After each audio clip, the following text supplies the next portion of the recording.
سلام كمي تصنحو كبران تملكتنا أنا الساعة حيزنا لكم زلنا أقدستن وانا ونمعبالتاتنا مدلاتنا نختكاتلو بخبر بمعدام ناب زرزراتهم كنسجر سراويت إيرترا حيزو كابل زنبرا بوتاتا تقراي من سحاب كمز جمرت حبير اللهم سراويت شعبي عب ماخل زلام بسا تخيلوا زنبرا كيلا بملعال نبناي قدوم بوتا سحيبو كمزلو إيقل زلام عب كتما زلام بسا عريدو زنبرا سراويت إيرترا عب ماخل ساختما سريحو زنبرا وتعدرو كيلا بمفراس ندحري تمليش اللو كبلت حابريتا تملكيتو اللهم هذا سراويت كابت حيزو زنبرا ناي كتما وشت بوتاتا توطيو ناب تقدم وقع زنبرا ناي دوب كيلا كمز تقوعز زحبرو خينو كابل زلام بسا زلو صابات كمز حبرو سراويت إيرترا أب مأخل كتما زلام بسا تخيلوا زنبر استراتيجيكاو كيلام ملو بملء نقيلو ندحريتنا بناي قدم بوتا الصحيب كم زلو زنجر الزلام نبرت تختما كم زغلص ودمات ننوح وعن منقصاص حزبنا وحسن كحصرن كقوصاصرن صنح كيلا سراويت شعبيا لومي بوغع تلعيلو كم زلو زغلص زلام حبريتاتات كم زملخته سراويت إيرترا مس فيدرالو منግስት ኢትዮጵያ በመተحባር በመለፋን አብላለ ትግራይ ከቢዱ ኩናት ከም ዝኸፈተ ዝፍለጥ ኮይኖም ኣብቲ ንኽልተ ዓመታት ጸንሐ ደማ ወገውን ሰራዊት ኤርትራና ትግራይ ደባው ግዛታት በመውራር ሒዝዎ ጸኒሑን ቀጥሉን አላም ካብቶም በሰራዊት ሻዕቢያ ተታሒዞም ከቢዱ ሰባውን ቅሩላው ዕንወታት ዝወረዶም ናይ ትግራይ ከባብታት ድማ ከተማ ዛላምበሳ ሓንቲ መኻና ዝፍለጥ እዮም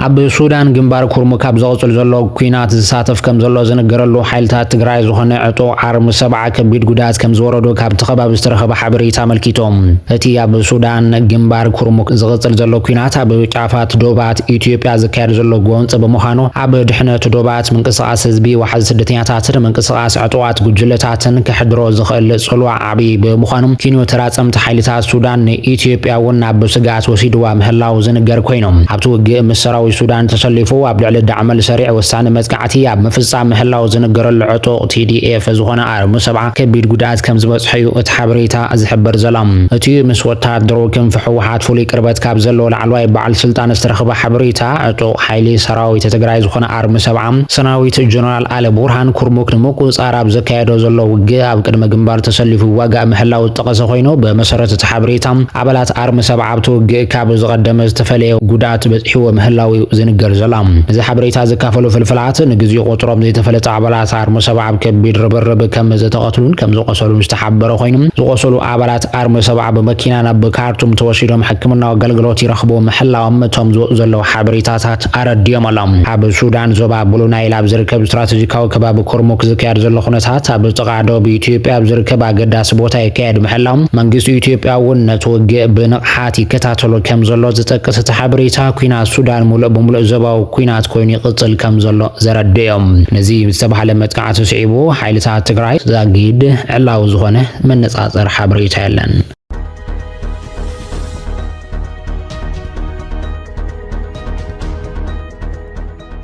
أب معرب تجراي زلوا ورد حالتاتنا مخبأ بصراحتي كم تجمر ونحبر اللهم أب معرب تجراي سراويتو بالسجنها يتكزي زب زبها الكونيل دمك زود وزمر راح تنفني حيلة محرن علتها وصنتت كاب مفصام زقارة مسرح من قصة سراويت تجراي كم تجمر ونوتاد دران في الفلاسر الديام اللهم أتان قعزان بإيرتران بسودان النبيلان زتنقص أسعار متى سراويت تجراي زاقيد بوتو بزين سعر بوتاتات معرب تجراي ناي مخبأ بمسرح جميرا كم زلوا تحبير اللهم كدما يمني شراب يا حمد ز حلف سولوس نبايت وكلت هزب بزهبو مجلسي السودان حوحاسن إيرتران أنصار إثيوبيا بحباري صرحو كم زلوا دحر مجلسو نتخونتات مستيا بشحنت شعات متسعن حدن نسرعات درج زودق كيدانا مساسيلو جليسو ويم انتخونا سموم دي تتقسنا يدقو الدبات بدحر مجار جاي مرحو كم زلوا زملكتو خينم وهابو قال حوحات ميكيلاس قدم دمانة تخصي ملاشي لبزهابو قال ودبم زخونا يدقو الدبات تسأمبيرو خقالو سلو عديمو يفلتن أب نفسنا أمنتها لنا كم أب قوننا كوينا زقال السبعي نعدمن بچوبوتنا يدق ودبات قالو سوز عدمه منجس فيدراليوم اب كالوتاين مركوسن اب حدنا اينان امن كبل مت تاو دغاو صمدون نصي غلام تواب قال زهابو ريتو عبتي عب تግራይ ንخلت عمل زقصل كينات ترى حيلتات إيرتران كالوت محدث عطوات ጉጅለታትን ዘመልከቱ ከምውና በዋነት ኩናት ፌደራላዊ መንግስቲ ምስ ኤርትራ ብዝተወሰኑ መድረኻት ከም ዝተሓባበረውን ዝፍለጥ እዮም ሚካኤላስ ገዶም ነቲ ቀዳማይ ሚኒስትር አብይ ሕወሓት ንውዕሎ ሰላም ፕሪቶሪያ ስለዝተሳዕረ ተቀቢልዎ ዝብል ብትር ብምቋም كم تقدم مينستر زبلو نحنا سلا تسعرنا يكوننا نسمع فريمنايو مستسعر ودباي نزراربن كسعرونا سلا زي كالونا بماد دردر متيوم نربح كلتيوم وجنات سلا زخونينا فريمنايو كبل وسهو جليسولام بتوسخي سمعنا سلام بريتوران حدا وجن إيد محب زي كونس نتخوينات مقرع زوكل حبرا وسنة زوكل مخانيو أمريكيتو زلام قدما مينستر أبي أحمد مبل ثلاثة سروع أخيبا بايتوكل تزبي بونغو حوحات شعبيان السودان نزلو كونتات ناي مودشا بوليتيكا كبل جليس ونيريوم أكالت خص زخونة يرترا بوغنا بمينستر زينا إيرترا يمانا قبر مسكلا بيلو بزهابو ملاش وتقدم مينستر إثيوبيا أبي أحمد بايتوكل تزبب زسمع عمتاو مدر بتر نقيفيوم نسو عب زيرو جو بوليستات كرنا أفريقيا كسفن نزقبا زلاق سلام نمرقان بحرقا زأتو مدر كبل مقلاتو زكاريوم زتفلاليو زي منقستاويان اعتقاد كجلتات عب السودان زكار زلو بمدقافن بمدلاون ويدما بغطا بمستاف زلوم تران عبد على سلاموان سبات عب زفصو مقفعتات زلوم إيداتاونت بعمقو زمرمر كهون كمزقبا زقلت كوينو عبتي عب قربا اوان بأمريكا زوص رقيق حق بسم كاب زتقصو زتفلاليو زي منقستاويان اعتقاد كجلتات حيلتات مكلخال تقراي دما تساتف تخوينوم يوم كاب حيلتات تقراي بتوسخي كم كجلو واغنر حقراو سراوت ليبيا خمون كم جنبار سورا سودان حيلتات والتا سودان زامسل عطوا سودان كمون زبوان عطوات جلتات عب تزرزر تقليصوم اللهم زوم زبوان احغراوያን حيلتات نتيا بسودان زلو كفتت صتا بمتقامه مستوم كلتت واغاس وغنات استفراليو ناي فاينانسنا صوار ركبات بمسرات نتوغي غادون يربحلون كم زلو يو كخصص صنيح زلام عب غنبت كلتشن 26 دما سودان ኢትዮጵያን حبرات إمارات عربن اب قند معروف نفرتان استخايد متقعس جرون وديبن كتبل كسيساتن نت متقعت خاقت تاورار كتبل زخونه نتخوينام ኢትዮጵያ بتتفصم متقعتي إدالوان زبل كسي مسرس አልቦ كتبل نتيغاتو يام اتزغرب صبصا بجمع طوات ጉጅለታት ዝረኽብዎን የጽዋርን ፋይናንስ ደገፍ ዝካይዶ ዘሎ ወታደራዊ ስልጣናታትን ዝጥቀምሎም መርበባት ንግድን ዝርዝር ሓበሬታ ከተቃለልዮም አዝራቂቅ ሕጊ ናብ ቅድመ ሕጊ ቅድመ ምቅያሩ በሁለቱ ባይቶታት ኮንግረስ አሜሪካ ሰነትን ባይተወከል ህዝብን ክጸድቅ በፕሬዝዳንት ክፍረምን ኣሎ ኩናት ሓድሕድ ሱዳንና በሚያዝያ 2023 ኣብ መንጎ ሃገራዊ ሰራዊት ሱዳን ዝምራሕ ጀነራል ዓብዱል ፈታህ አል ቡርሃንን አዛዚ ሓይልታት ቁልጡፍ ደገፍ ዝኾነ ዳዕመል ሸሪዕን ወይ ድማ ሓምደን ዳግሎም ዝተፈጠረ ናይ ስልጣን ቁርቆስ ከም ዝጀመረ ዝዝከርዮም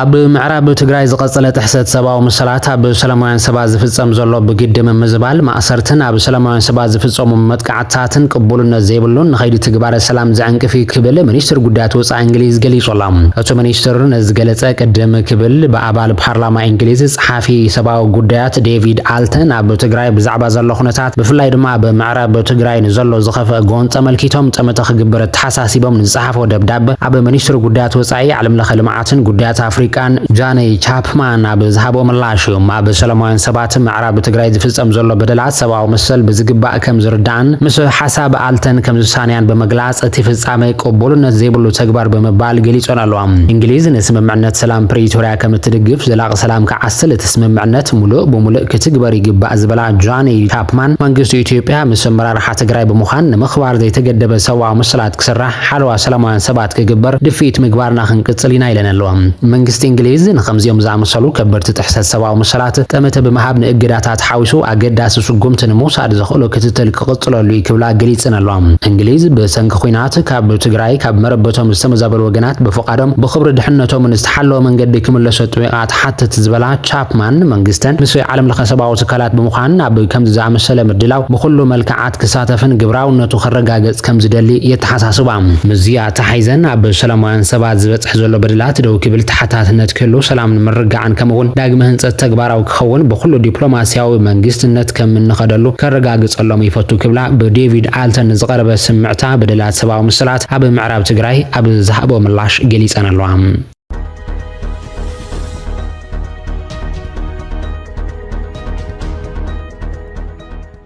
ኡጋንዳ ምስ ኤርትራ ከተዘራረብ ከምትደሊ ገሊጻላ ኣብ ኡጋንዳ ሚኒስትር ድልውነት ሓደጋን ስደተኛታትን ሳም ኤንጎላ ቁጽሪ ዕቁባ ዝሓቱ ኤርትራውያን ስደተኛታት ንምንታይ ይውስኽ ከም ዘሎን መፍላጥ ምስ መንግስቲ ኤርትራ ክትዝቲ ምዃና ገሊጾሎም እዚ ስጉምቲ እዚ ኡጋንዳ ንሙሉእ ዓመት ቋሪጻቶ ጸንሐት ምቕባል ስደተኛታት ዳግም ድሕሪ ምጅማራት ቁጽሪ ስደተኛታት ካብ 56299 ናብ ልዕሊ 70000 ድሕሪ ምዕራጉ ሰዓበ እዩ ብመሰረት መርበብ ሓበሬታ ናይል ፖስት እቲ ሚኒስትር ኣብ ካምፓላ ሰራሕተኛታት ክፍሊ ኢሚግሬሽን ብጽሕፈት ቀዳማይ ሚኒስትር ኣብ ዝገበረ ኣኺባ ሚኒስትር ድልውነት ሓደጋን ስደተኛታትን ሳም ኤንጎላ እቲ ካብ ኤርትራ ናብ ኡጋንዳ ዝውሕዝ ዘሎ ቁጽሪ ስደተኛታት ንምንታይ ይውስኽ ከም ዘሎ ንምፍላጥ ምስ መንግስቲ ኤርትራ ክዘራረብ ቃላት እዩ ዘሎ ኢሎም እቲ መርበብ ሓበሬታ ከም ዝሓበሮ ኤንጎላ ብዛዕባ እቲ ኣብ ኤርትራ ዘሎ ምርግጋዕን ናወስኸ ዝኸይዱ ዘሎ ቁጽሪ ስደተኛታትን ዘይምጥዓሙ ስጋኣቱ ክገልጽ እንከሎም ቁጽሪ ስደተኛታት ኤርትራ ናብ 70,000 ደይቡ ብምሕላው ኤርትራ ኣብዚ እዋን እዚ ምርጋዕ ዘለዋ ብምዃና ስጋኣት ከም ዝሓደሮ እዩ ተዛሪቡ ዘሎ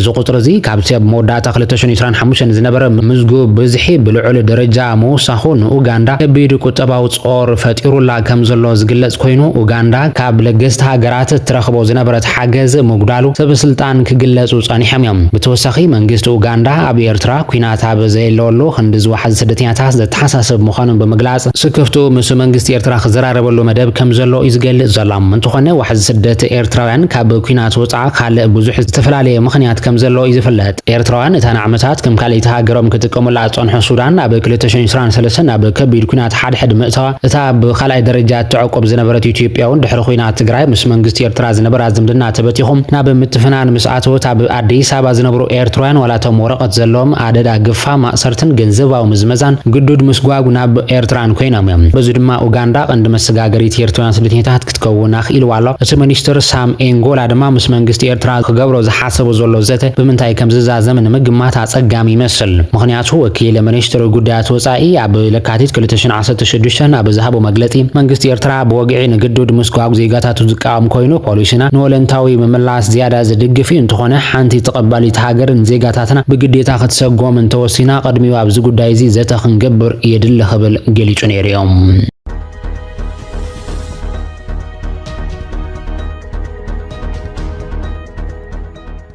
ፓኪስታናዊ መንገዲ ኣየር ናይተ ተወልደ ገብረ ማርያም ዋና ካያዲ ስራሕ ገይሩ መዚዝዎም ዓለም ለኻዊ መንገዲ ኣየር ፓኪስታን ንዋና ፈጻሚ ስራሕ መንገዲ ኣየር ኢትዮጵያ ነበር ኣይተ ተወልደ ገብረ ማርያም ዋና ካያዲ ስራሕ ገይሩ ሸይሞም ኣህጉራዊ መንገዲ ኣየር ፓኪስታን ሓላፍ መንገዲ ኣየር ኢትዮጵያ ነበር ተወልደ ገብረ ማርያም ሓድሽ ዋና ፈጻሚ ስራሕ ዝመዘዘ ኮይኑ ኣብ ትሕቲ መሪሕነት ኣይተ ተወልደ መንገዲ ኣየር ኢትዮጵያ ናብ ዝዓበየ መንገዲ ኣየር ኣፍሪቃ ንምዕባይ ማዕረፎ ነፈርቲ ኣዲስ ኣበባ ናብ ኣህጉራዊ መተሓላለፊ መስመር በዝሒ ተጓዓዝትን ዝሓልፍሉ ጸላዊ መንገዲ ኣየር ዓለም ክኸውን ከም ዝኽኣሉ ዝፍለጡ እዮም ሽመቱ ድማ ነቲ ብኣሪፍ ሓቢብ ጉጅለ ዝምራሕ ኩባንያ ኣብ ዝሓለፉ ዓመታት ልዕሊ 2.8 ቢልዮን ዶላር ክሳራ ድሕሪ ምትንጋዱ ኣብ ወርሒ ታሕሳስ ናብ ውልቃዊ ትካል ዝተቐየረ ካብ ክሳራ ንኽወፅእ ኣብ ቃልሲ ዝርከብ መንገዲ ኣየር ፓኪስታን ዳግማይ ንምትንሳእ ዝገበሮ ጻዕሪ ኣቶ ተወልደ ቀንዲ ጠመተ መሪሕነት ኮይኖም ቀኒዮም እዮም ኣይተ ተወልደ መሪሕነት ናይቲ መንገዲ ኣየር ዋና ፈጻሚ ስራሕ ኮይኑ ትማሊ ሰንበት ኣማስዩ ተረጋጊጹሎም ሽሞም ክግለጽ ዝደልየ በዓል ስልጣን ኣክስዮን እቲ ጉጅለ ቢዝነስ ንሱ ወይ ድማ ተወልደ ተቆፂሩሎ ኣዝዩ ብቑዕ ሰብ ብዙሕ መቐየሩ ነጥቢ ድማ ኣካይዱ ክብል ገሊጹ ወላም እዚ ምዕባለ ፓኪስታን በመሰረት ስምምዕነት ዕድጊት ኣክስዮንን ምዝገባ ኣክስዮንን ኩሎም ቅድመ ኩነታት ድሕሪ ምርካባ እቲ መንገዲ ኣየር ውልቃዊ ምግባር ምትሕላፍ ቁፅፅር ምሕደራ ናብቲ ብኣሪፍ ሓቢብ ኮርፖሬሽን ዝምራሕ ማሕበር ቢዝነስ ናይ ምሕላፍ መስርሕ ድሕሪ ምዝዛማን ኣብ ውሽጢ ሓደ ሰሙን ውሽጢ እዩ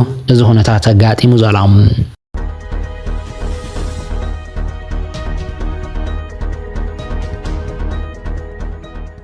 ኢራን ኣብ ልዕሊ ብመጻበብ ሆርሙዝ ተሓልፍ ዝነበረት መርከብ ድሕሪ ዝፈጸመቶ መጥቃዕቲ ኣሜሪካ ኣብ ልዕሊ ኢራን ሓድሽ ማዕበል መጥቃዕቲ ከም ዝጀመረት ገሊጻ ሰላማዊ ሓለዋ ሰውራ ኢራን ክሳብ ተወሳኺ ምልክታ ዝወሃብ ነቲ መስመር ማይ ከም ዝዓጽወን ወራር ኣሜሪካ ከቢድ ምላሽ ከም ዝህብን የጠንቅቑ ዘላ መጥቃዕቲ ኣሜሪካ ስዒቡ ኣብ ውሽጢ ሰዓታት ሰላማዊ ሓለዋ ሰውራ ኢራን ኣብ ዮርዳኖስ ኣብ ዝርከብ መደበር ኣሜሪካ ከም ዝሃረመ ክገልጽ እንከሎ ሕቡራት ኢምረት ዓረብ ቀጠር ኩዌትን ባሕሬንን ኩለን ካብ ኢራን ዝተወንጨፉ ሚሳይላትን ሰባልቦ ነፈርትን ምላሽ ይሂብ ኣለዋ ሰላማዊ ሓለዋ ሰውራ ኢራን ኣብ መጻበብ ሆርሙዝ ባንዴራ ቆጵሮስ ተንበልበል ኣብ ዝነበረት መርከብ ብግልጽ መጥቃዕቲ ድሕሪ ምፍጻሙ ማእኸላይ እዛ ኣሜሪካ ወይ ድማ ሴንትኮም ድማ ኣብዚ ሰሙን ሳልሳይ ዙርያ መጥቃዕቲ ከም ዝጀመረ የፍሊጡ ዘላ እታ ኤምቪ ጋላክሲ ብትብል እትጽዋዕ መርከብ ኣብ ክፍሊ ሞተር ብዝተፈጠረ ሩኡይ ጉድኣት ጉዕዞኣ ክትቅጽል ከም ዘይከኣለት ብምግላጽ ሓደ ሲቪላዊ ኣባል እታ መርከብ ድሓዩ ከም ዝጠፍአ እውን ይሓቢሩ ዘላ መጥቃዕቲ ኣሜሪካ ናይ ሚሳይላትን ሰባልቦ ነፈርትን ቦታታት ናይ መራኸቢ መርበባትን ናይ ገማግም ባሕሪ ምክትታል ቦታታትን ዘጠቓለለ 140 ወተሃደራዊ ዕላማታት ኢራን ከም ዝወቅዑን ኣመልኪቶሎም ሰራሒታት ንግዲ ባሕሪ ዓባይ ብሪጣንያ ሰራሕተኛታት እታ መርከብ ኣብ ናይ ህይወት ኣድሕን ጀልባታት ከም ዝተሳገሩ ካብ ወተሃደራውያን ሰብ መዚ ሓበሬታ ከም ዝረኸበ ገሊጹሎም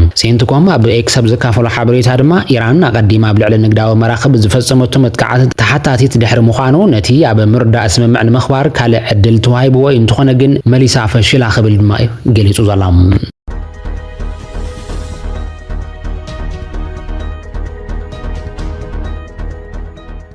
ክቡራን ተመልከትና ንሰዓት ሒዝና لكم ዝነበርና ሓበሬታታት እቶም ክትከታተልዎም ጽናሕኹም ይመስሉ ነይሮም ሰናይ ምክታልኩም መስጊና ሰላም በብዘለኹም ወናዓኹም ይኹን